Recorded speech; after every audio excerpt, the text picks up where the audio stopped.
뭐 열심히 공부했으니까 학점이 괜찮게 나름 받았어요. A-를 받았는데. 근데 포기했어요. 왜냐? 여러분들도 아마 그런 경험 가지고 계실 건데, 제가 정말 열심히 공부를 했는데, 그래도 시험을 치면 전 늘 80점 중반, 90점 뭐 이런 거예요. 근데 제가 보기에는 룰루랄라 노는 애가 있는데, 걔는 시험을 치면 늘 95점 뭐 이런 거죠. 그 한 5점, 10점을 도저히 간극을 줄일 수가 없더라고요. 그러니까 이게 상상이 안 돼. 내가 어떻게 더 최선을 다하면 될까? 그때 이제, 왜냐하면 더 최선을 다할 수 있는 방법이 저한테 없으니까. 그러니까 정말 미련 없이 포기를 했던 것 같아요. 네, 지금도 그 포기에 후회가 남지 않아요. 왜냐, 최선을 다했으니까. 그러니까 포기를 갖다 한 거죠. 그리고 전산과 했단 말이에요. 전산과를 했는데 전산과도 사실 막막했어요. 왜냐하면 저는 프로그램을 언제부터 짜기 시작했냐면 대학교 2학년 때부터 본격적으로 프로그램을 짜기 시작했어요. 여러분 전산과 아마 계실 건데 프로그램 짠다가 또 다른 미니로 들릴 건데 뭐 산디과로 치면은 그림 그리기 시작한 게 대학교 2학년 때부터다 뭐 이런 거죠. 네.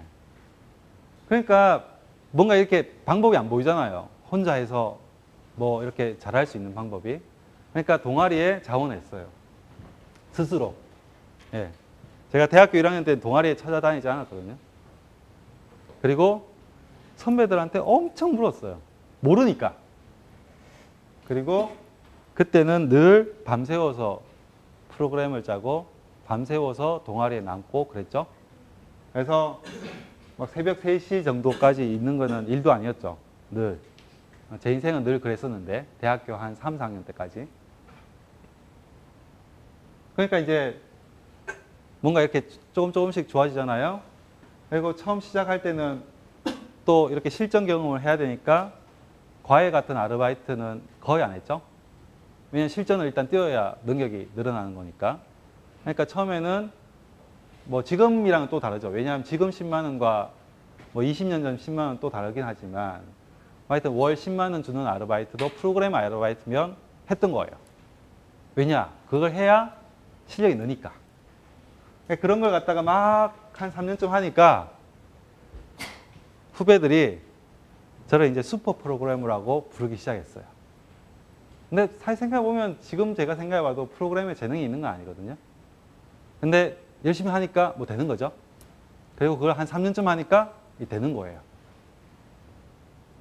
마지막에 제가 석사 2년차 때쯤에 아르바이트 할 때는 그때 좀 우연히 그랬는데 딱 하루 프로그램 짜주고 100만 원을 받았었어요.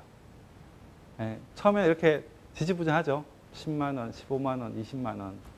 한 달 열심히 일해서. 이게 드라마틱하게 올라가는 거죠. 예, 몸값이라는 건 그런 거니까. 예, 그렇게 이제 살았단 말이죠. 지금 이제 생각해 보면은 제가 이제 여러분들한테 드리고 싶은 건 그런 거 있는 것 같아요. 사실 이제 이 얘기가 아웃라이어에 나오는 얘기인데 1만 시간 해라 뭐 이런 얘기거든요. 아웃라이어 얘기 아시죠? 아웃라이어 얘기 안다. 모른다. 네, 모르는 분도 꽤 계시니까 제가 얘기 드리면 그냥 읽어보시면 돼요.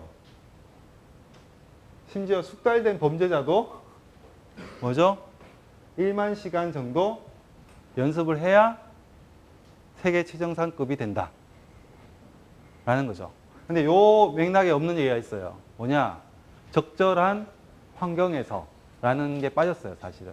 아웃라이어의 원래 원칙은 적절한 환경에서 1만 시간 이상 뭔가를 해야 숙달된다. 이런 얘기거든요. 그럼 저는 뭐냐? 적절한 환경에 들어갔죠? 어디 들어갔습니까? 동아리에 자원했습니다. 왜냐하면 전 프로그램을 짜야 된다고 생각을 했고 프로그램을 제일 잘 짜는 듯한 사람들이 모여있는 곳을 제 스스로 자원한 거죠. 적절한 환경을 찾아 들어간 거죠. 그리고 거기서 제가 들어갈 때만 하더라도 프로그램을 제일 못 짜는 쪽에 한 명이었거든요. 가장 많은 시간을 거기에 할애를 했던 것 같아요. 제 동기들 어떤 누구보다도. 그러니까 어떻게 되죠? 예, 괜찮은 사람이 3년쯤 지나면 됩니다. 그쵸? 이거는 이제 하루 3시간, 일주일에 20시간, 그럼 10년간 연습한 결과다라고 얘기하는데 그걸 좀 빨리 당길 수 있죠. 뭐 어떻게 하면 빨리 당기죠? 예, 하루 3시간보다 더 하면 됩니다. 그쵸? 아주 단순하죠. 대신 절대 시간은 채워야 돼요. 불행하게도. 예, 모든 게 그래요. 예, 여러분들이 생각하는 모든 게 그렇다고 생각하시면 돼요. 처음부터 잘하는 사람은 이 세상에 없죠. 그게 시입니다. 그래서 여러분들이 장점과 한계를 깨달으려면 적절한 환경에서 최선을 다해야 된다. 그럼 무슨 얘기냐? 여러분들 1학년 때부터 4학년 때까지 있단 말이에요. 여러분들이 환경을 선택하기 위해서 노력해야 돼요. 나한테 적절한 환경이 뭐냐? 아무 생각 없이 살면 안 된단 말이죠. 그리고 선택하고 난 다음에 뭘 해야 되죠? 열심히 해야 돼요. 그냥 적당히 하면 안 된다는 거죠. 그래서는 그냥 남이랑 똑같은 거죠. 이해되시죠? 저도 그랬지만 여러분들도 똑같은 거죠. 근데 그게 열심히 한다는 걸 조금 더 얘기를 제가 드릴게요. 제 네오이즈 시절 얘기를 드리면 제가 많이 듣는 대학교 강의 나가면 많이 듣는 얘기 중에 이런 얘기 많이 해요. 예, 일이 전부가 아니다. 특히 요즘 세대는 그렇죠? 일과 삶의 균형 이런 얘기 많이 합니다. 맞죠? 예. 왜 내 개인 생활을 희생해 가면서까지 일을 해야 되느냐 라고 얘기를 하시죠. 예, 그게 가치관이라고 저도 알고 있어요. 예, 그런데 저는 그게 아니라는 얘기를 오늘 드리는 거예요. 아니라는 얘기를 드릴 겁니다. 그러니까 뭐냐면 자 뭐 쭉 해석하면 알겠지만 요는 뭔가를 성취를 굉장히 많이 한 사람들은 가족과 일의 균형을 잘 맞춰서 산다라는 얘기를 하는 거예요. 실제로 뭔가를 많이 어치브한 사람들은 일과 가족 균형을 맞추는 능력이 있어요. 아시겠죠? 근데 제가 쭉 얘기 드리겠지만 그 사람들이 처음부터 그랬을까요? 그게 아니란 말이에요. 그 사람들이 일만 하는 시간이 있었기 때문에 가족이 소중한 걸 아는 거거든요. 이걸 헷갈려서 젊을 때부터 아, 일과 가족의 균형이 중요하다라고 생각하시면 안 돼요. 어떨 때는 일이 전부일 때가 필요하죠. 네. 그렇게 보시면 될 것 같아요.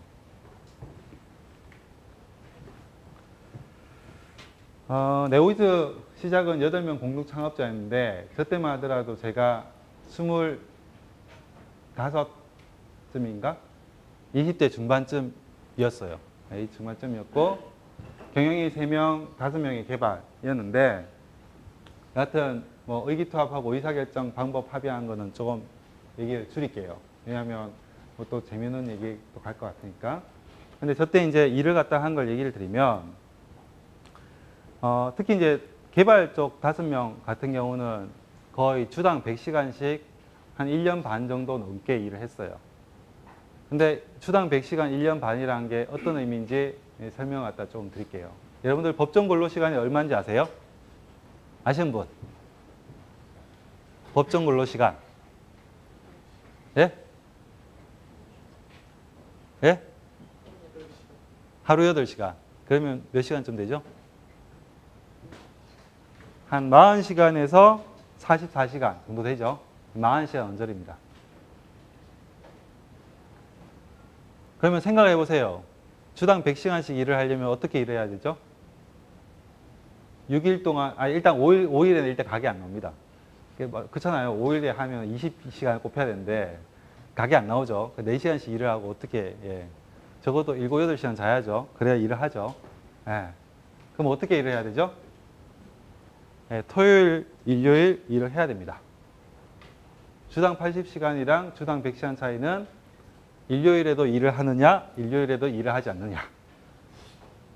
그러면 주당 100시간씩 일을 했다고 스스럼없이 얘기를 하는데 그 사람들은 1년 반 동안 일요일에도 일을 한 거죠. 그러면 그 사람들 왜 그렇게 일을 했을까? 자기 일이니까 한 거죠. 이해되세요? 본인의 일이죠. 그리고 누가 성장하죠? 프로그램을 열심히 짜. 누가 성장하죠?